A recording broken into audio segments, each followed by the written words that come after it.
inicio. Ok, en esta oportunidad vamos a ver o a conversar un poco sobre el tema 4, la profesión del abogado.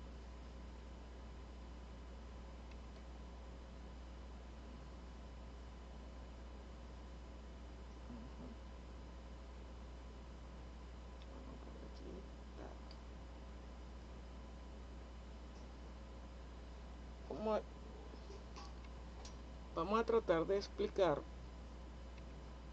la profesión del abogado y para ello vamos a conocer sobre los antecedentes de la profesión. Esta tiene un origen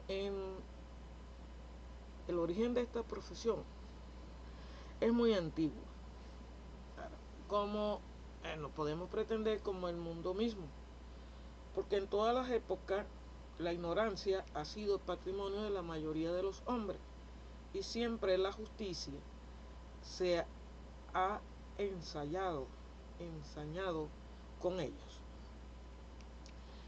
También en todos los tiempos algunas personas se han distinguido por su celo, talento, y a ellos acudían los desamparados, convirtiéndose en patrones y defensores. Se han convertido en la parte de defensores y patrones. Pero vamos a hablar sobre esa antigüedad tan enorme, como decimos en el principio, que unos siglos antes de Jesucristo, en la India, surge el primer codificador que se llama, o lo llamaron Manu, el cual realiza disposiciones normativas enteramente precisas. En un todo jurídico homogéneo, la Manu plasma en sus leyes una recopilación de usos ancestrales en fórmulas concretas ordenadas en libros y versículos.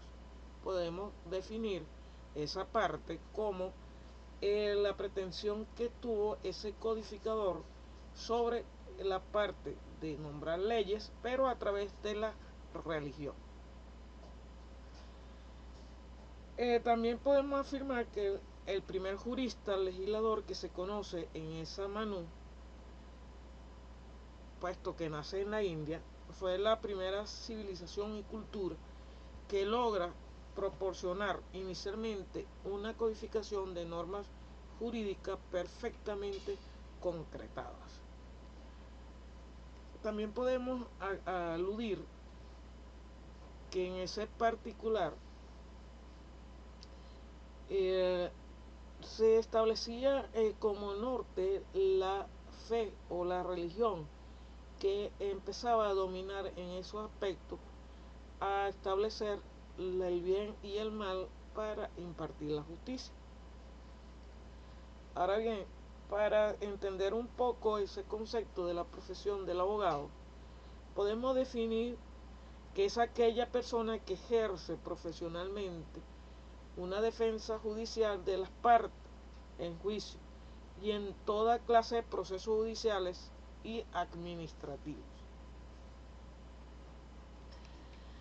Además de esa defensa que puede hacer, asesora y da consejos en materia jurídica. En la mayoría de los ordenamientos de los diversos países, para el ejercicio de esta profesión se requiere estar inscrito en el Colegio de Abogados o bien tener una autorización del Estado para ejercer. El término de abogado proviene de la expresión del latín advocatus, llamado en auxilio, que quiere decir eso traducido al español.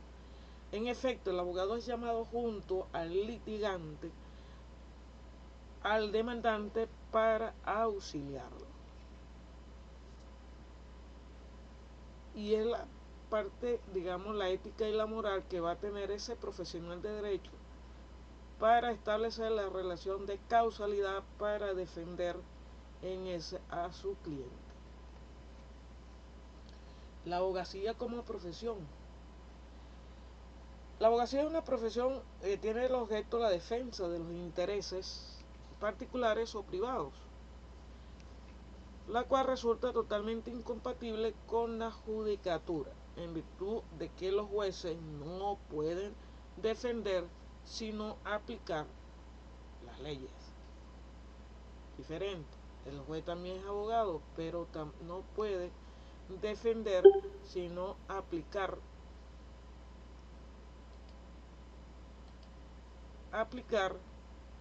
las leyes. Por otra parte, tenemos que la palabra abogado, según el diccionario de la lengua española, no establece como primera sección licenciado o doctor en derecho que se ejerce profesionalmente la dirección y la defensa de las partes en toda clase de los procesos y asesoramiento y consejo jurídico. También hay un particular del diccionario jurídico mexicano al hablar sobre la palabra abogacía, nos dice lo siguiente: profesión y actividad del abogado, avocatus de ac y vocare, llamar, o sea, abogar, quien al ejercerla debe actuar a favor de los intereses y bienestar social. La función del abogado a lo largo de la historia ha sido muy diversa. Entre esas actividades más importantes, una de las profesiones más nobles que ha existido, los justiciables siempre han necesitado a alguien que por su prestigio o sapiencia los asesoren y se encarguen de hacer valer sus derechos frente a los órganos jurisdiccionales, pero principalmente el que indudablemente impere la justicia en sus causas.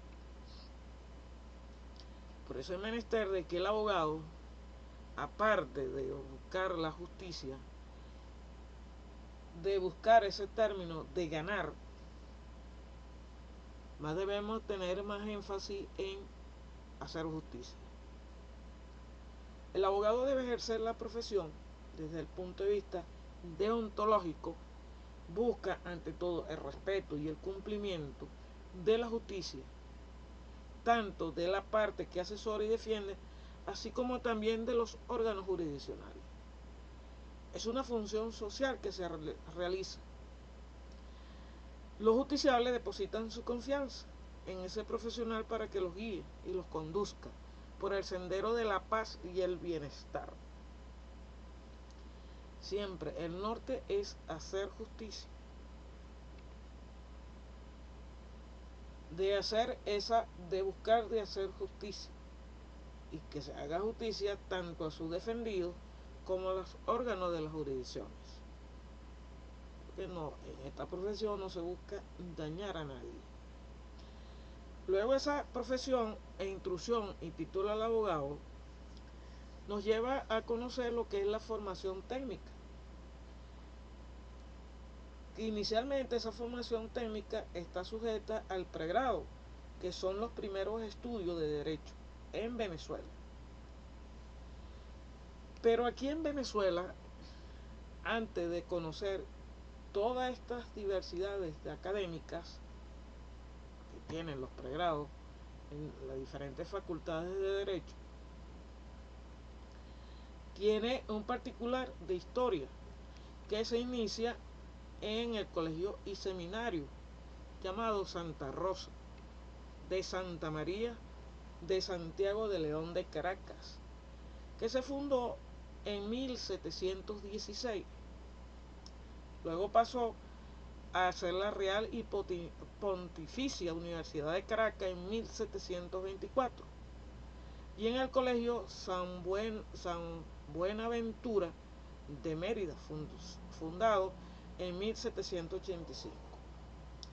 Posteriormente, en la Universidad de Mérida, creada el 21 de septiembre de 1810, el obispo Baños solicita que sea creada una cátedra de jurisprudencia en Santiago de León de Caracas, motivada la falta de abogados en la ciudad, donde se evidencia muchos pleitos sin abogado, de los que pudiese pedir el consejo. Así pues, que en 1715, arriba, a Caracas, el licenciado Antonio Álvarez de Abreu, egresado de la Universidad de Salamanca, y de inmediato se hace cargo de la cátedra de instituto e imparte la enseñanza por un año. La admisión a la universidad estaba reservado a un estrato superior. El requisito era de ser hijo legítimo de ascendientes cristianos limpios de toda mala raza, quedando en consecuencia excluidos los hijos de negros, indios, pardos y conversos. Esa universidad era muy celosa en la calidad de la que se tuviera sospecha de que pertenecieran a estratos inferiores, o la mezcla con ellos. Era importante también destacar que era muy elevado el costo de los estudios, debido fundamentalmente a la matrícula de los grados.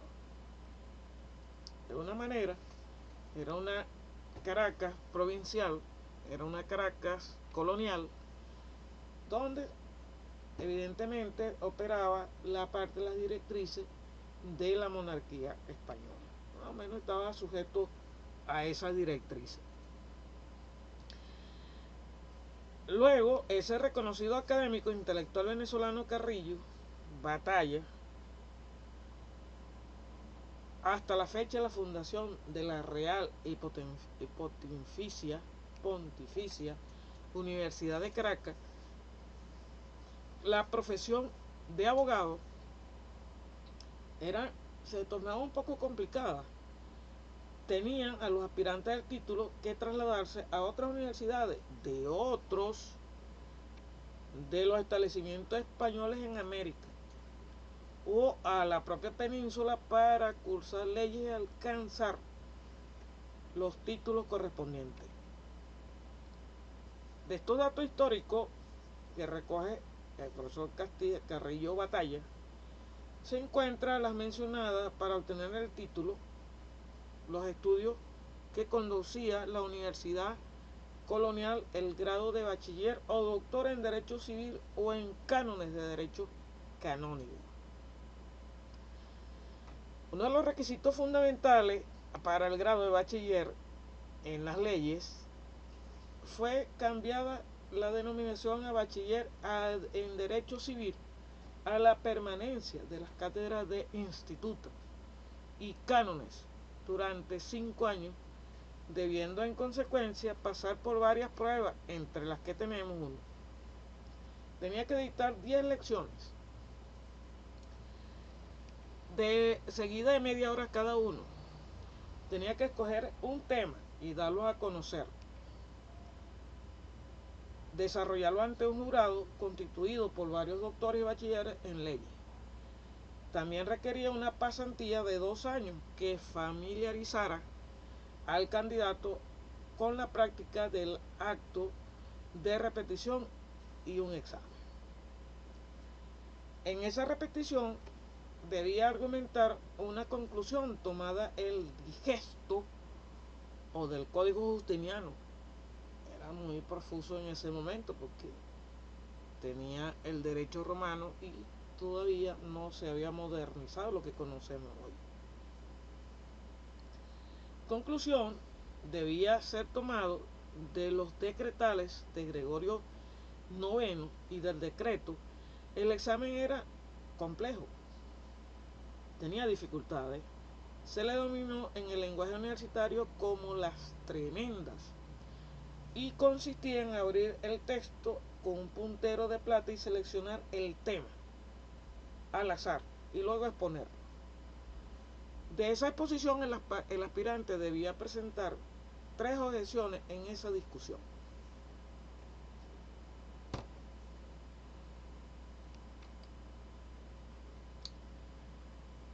Era necesario realizar una pasantía no menor de 4 años con un abogado acreditado en Derecho Civil o Derecho Canónico. También debía presentar y aprobar un examen ante una junta examinadora designada por el Colegio de Abogados. Para ese momento existían en el país dos grandes universidades, que era la Universidad de Caracas, que a partir de 1826 pasó a llamarse Universidad Central de Venezuela, y la Universidad de Mérida, creada el 21 de septiembre de 1810. En este sentido, se consideró oportuno referir el criterio del insigne intelectual y jurista Dr. Tulio Giosione, quien señala con afinado criterio lo siguiente: la formación académica y el futuro de la profesión del abogado. Cabe destacar, como dato histórico apuntado por Duque Corredor, que hace referencia que el primer abogado del Colegio Seminario de la Real y Pontificia Universidad de Caracas, con el título de doctor de Derecho, lo fue Antolín de Yendo, que llegara a ocupar el cargo de ministro de la Real Audiencia de Santo Domingo, en la isla española, y después fue nombrado oidor de la Real Audiencia de Guatemala. En los años de 1826, el general Santander promulga un nuevo programa de estudio que aumenta el número de materias y consagra la enseñanza del derecho vigente. Este plan, venido de Colombia, es acogido por la Universidad Central de Venezuela. Se le realizan algunas modificaciones en materia del penso de derecho, y el 24 de junio de 1827 se implanta en los estatutos de la Universidad Central de Venezuela. ¿Qué decían esos estatutos? Se establece que para iniciar los estudios jurídicos era necesario el haber aprobado con anterioridad los estudios de filosofía. Para tal grado se debía cursar y aprobar la siguiente materia: ideología, metafísica, gramática general, lógica, matemáticas, física, geografía, cronología y ética del derecho natural. También era un requisito el conocimiento del latín, saber leer y escribir correctamente, y los fundamentos de la religión, principios elementales de la ortografía y aritmética. Ahora bien, esa es la parte de la historia de la profesión en cuanto a la formación académica y el futuro de la profesión. De esa formación del abogado se debe preferir que el estudio consciente de los principios generales del derecho romano, de introducción al derecho, propedéutica, filosofía jurídica y principios del derecho público, la realización de trabajos prácticos y monográficos. También se promocionaba la tesis, debe versar sobre una cuestión de interés positivo y no ser una disquisición bizantina, un mero ejercicio de lógica o gala de dialéctica. Por otro lado, en un mundo globalizado, donde se impone hoy en día la tecnología, fíjate que ya pasamos de ese derecho, de ese ejercicio de la profesión muy colonialista aquí en Venezuela, muy arcaico, viendo traducido el derecho romano, entramos a ese mundo globalizado, donde se impone la tecnología en todas sus tendencias. Deben necesariamente incorporarse asignaturas que orienten y ayuden al estudiante en su incorporación tecnológica, orientada precisamente a la informática jurídica. En relación a ese punto, el jurista Hernández Álvarez señala la informática, la ciencia que ha producido una de las revoluciones más grandes de la historia de la humanidad. Revolución que ha sido muy tímidamente, que solo muy tímidamente ha entrado al foro, y está entrando. O sea, para que entre plenamente, es preciso que se le abra la puerta de las facultades de informática, jurídica y derecho informático, que van a ser asignaturas que ocupan un importante lugar en suspenso. Hablamos de que la cultura informática es mucho más de saber manejar con destreza una computadora, es saber descifrar el lenguaje en que se estará escrita la ciencia del futuro. Y eso llegó, ya está entre nosotros y no va a cambiar de manera de un día para otro. Ya llegó y llegó para quedarse. En este sentido debemos ajustar nosotros ese ejercicio de la profesión del abogado a determinar ese particular de ese derecho digital, esa forma de informática jurídica que ya ciertos tribunales y ciertas dependencias de la administración pública lo están haciendo. Ahora, ¿qué cuesta formar el estudiante del derecho? Concientizarlo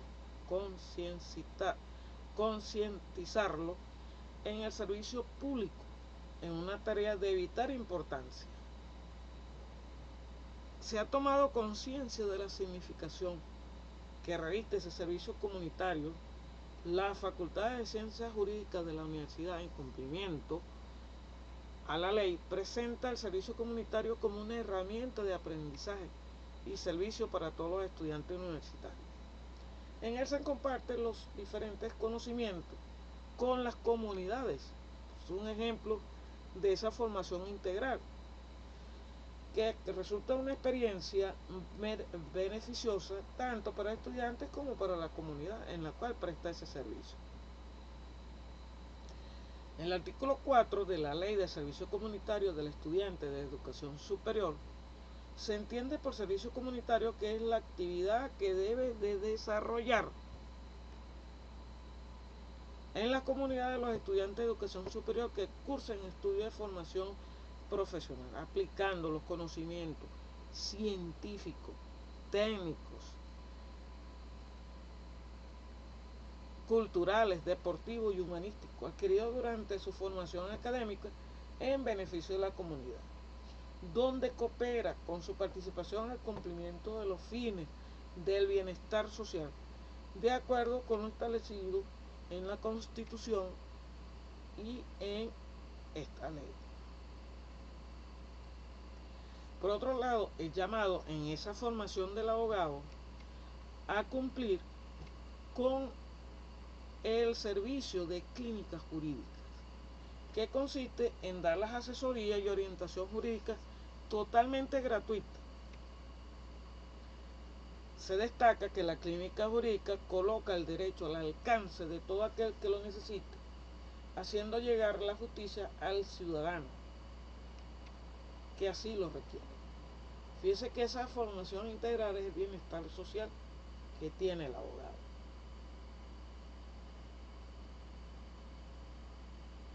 La función que tiene el abogado en la sociedad, ¿cuál es su misión? La misión no se limita a ejecutar fielmente un mandato en el marco del derecho. En un Estado de Derecho, el abogado, indispensablemente para lograr el respeto y el cumplimiento de la justicia y de los justiciables, tiene la obligación de defender sus derechos y libertades. Por lo tanto, el asesor y defensor de su cliente, y en todo momento deberá buscar la prevalencia de la justicia. Su misión le impone deberes y obligaciones múltiples, algunas veces con apariencia contradictoria con respecto a sí mismo al cliente. Para ejercer la actividad en el libre ejercicio del abogado, se tiene que estar referida siempre, va a estar ceñida con los artículos 7 al 15 de la Ley de Abogados. ¿Qué nos dice ese artículo 7 y 15? 7 al 15. establece quien haya obtenido el título de abogado de la República de conformidad con la ley, el deber es inscribirse en el colegio de abogados y en el Instituto de Previsión Social del Abogado para dedicarse a la actividad.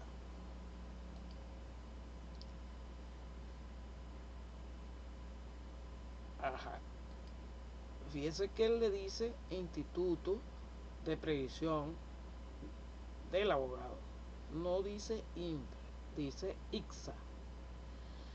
Del artículo 8 se desprende la inscripción del título, se formulará por escrito ante el colegio respectivo y el título de abogado debe ser debidamente protocolizado o el certificado de reválida, si es el caso. Pagar los derechos de registro correspondientes. Una vez cumplidos los requisitos, la Junta del Colegio señalará unos 5 días, menos, pues un poco más, depende de la agenda, para que el solicitante presente los juramentos de obedecer la Constitución y las leyes de la República y cumplir las normas éticas del abogado. En caso de que fuese negado, en un término de 30 días podrá apelarse. El abogado inscrito en el colegio puede ejercer legalmente en todo el territorio de la República cuando pase a ejercer habitualmente su profesión en una entidad territorialmente que corresponda a otro colegio. También se entiende que la actividad profesional del abogado, el desempeño de esta función propia de la abogacía, es atribuida a una ley especial del egresado. Yo sugiero que lean la particular de la ley. De los deberes y derechos del abogado, el abogado tiene el deber de ofrecer al cliente el concurso de la cultura, la técnica que posee, aplicarla con rectitud y conciencia y esmero, ser prudente en el consejo sereno en su acción de proceder con lealtad, colaborando con el juez en el triunfo de la justicia. Siempre, porque es un norte, el comprender, el de ayudar, el de guiar al cliente, es importante. Y tener por lo menos ese particular,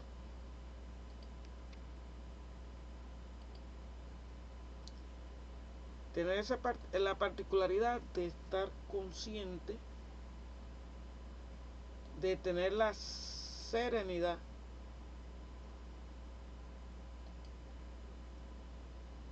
para establecer de alguna manera ese vínculo de seguridad que le debemos dar al cliente.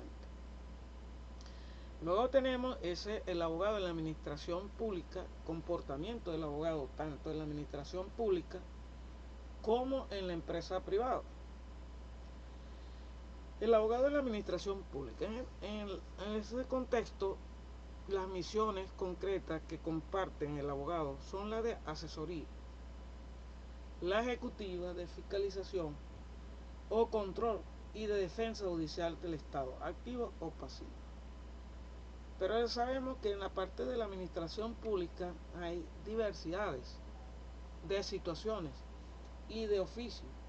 No solamente el abogado va a estar en esa misión de asesoría de la ejecutiva de fiscalización, porque también puede estar en un escritorio sin hacer nada, solamente por la condición de abogado. Cuando venga una situación no habla. Hay una particularidad muy activa que es consultoría jurídica, que se ve que realmente es la actividad activa y pasiva del abogado, pero tiene diversas funciones. Pero si vamos a la parte concreta, porque ¿qué significa ser un abogado en la administración pública? Es un personaje altamente calificado, técnicamente preparado para afrontar situaciones diversas que se le pueden presentar.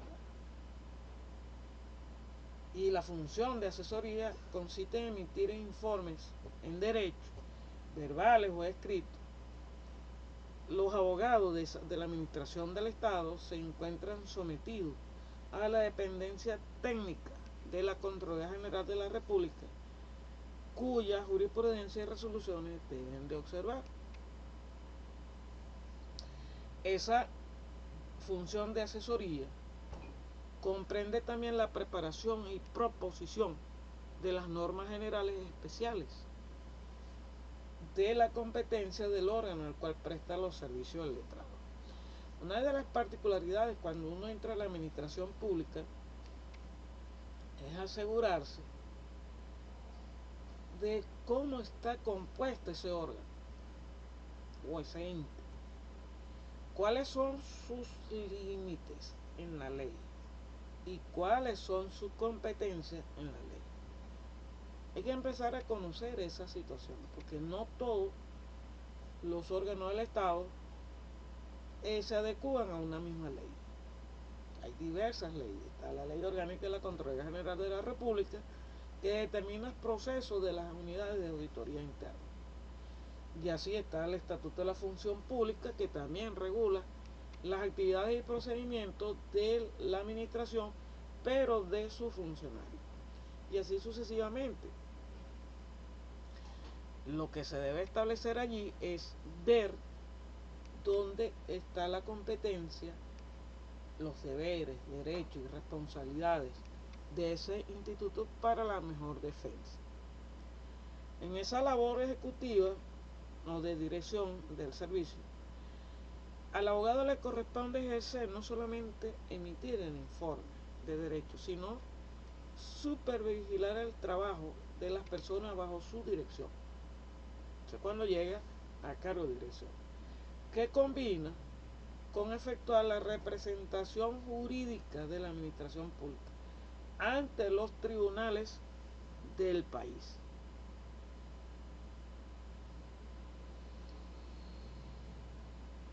Ahora bien, según la ley, debe ser dirigido necesariamente por un abogado. Claro, la consultoría jurídica debe ser dirigida por un abogado y todos los aspectos legales tienen que ser dirigidos por abogados.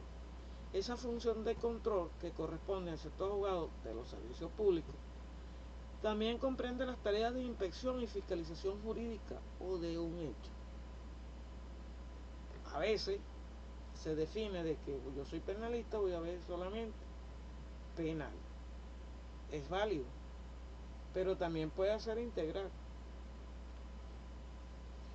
En la empresa privada brinda la orientación legal a su cliente, representa a su cliente en los tribunales, en asuntos privados, también puede ser asuntos públicos, de índole legal, sobreentendido eso, y entre entidades gubernamentales donde busca investigar, recopilar evidencia, argumentar la defensa de su cliente de acuerdo a las leyes vigentes y a las leyes que se van a aplicar.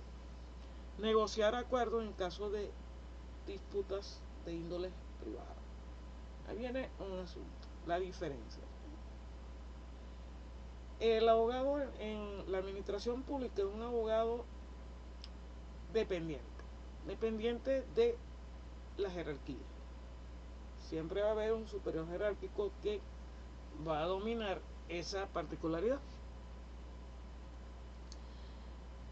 Claro, en la empresa privada también va a existir ese superior, pero tiene un poco más de libertades porque ya forma parte de esa consultoría y él va a representar. Fíjese que no se le ordena, simplemente está para que se aboque a esa situación que de alguna manera afecta los intereses de esa empresa privada.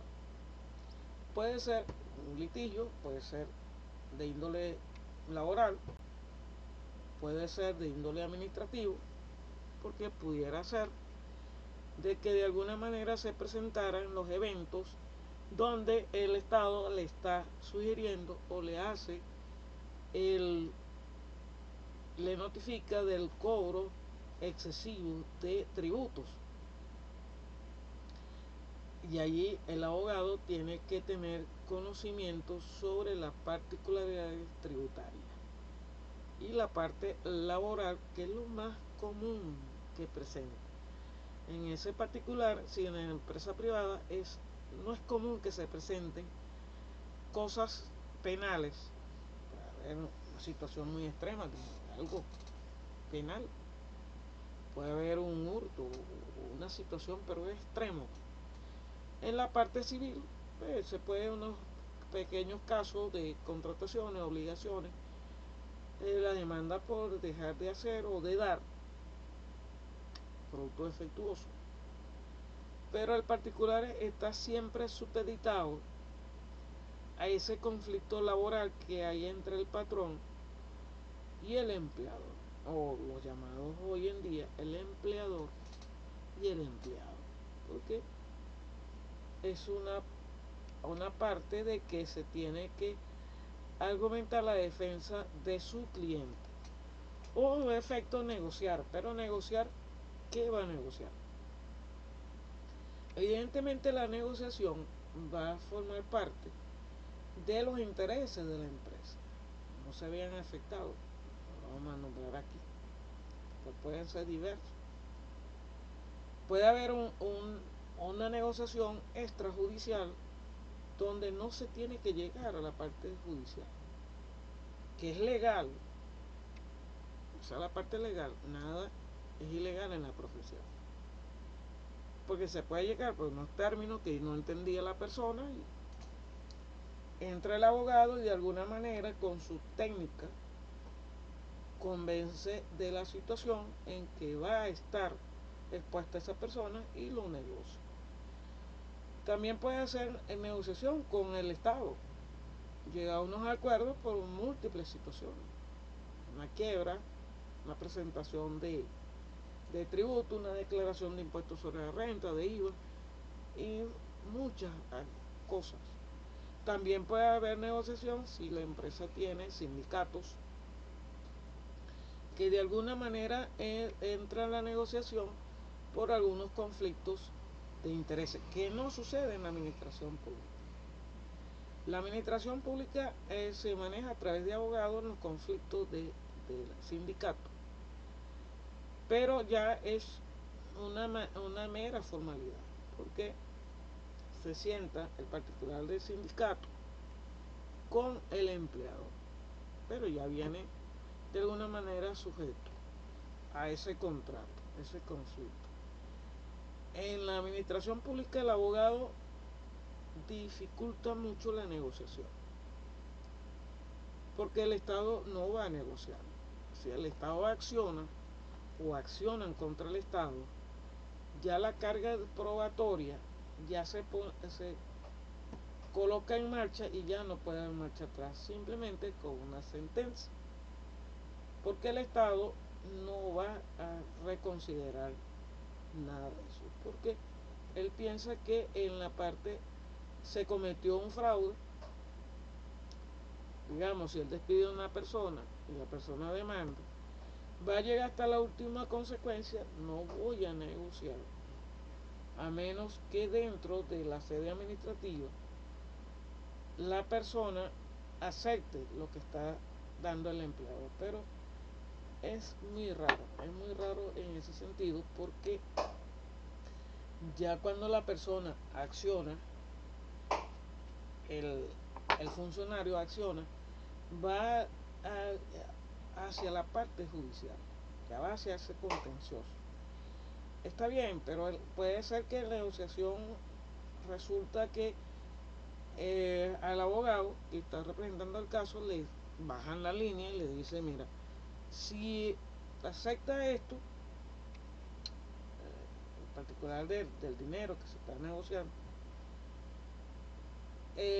no continúa la causa, pero sí, evidentemente sí va a continuar la causa, pero le facilita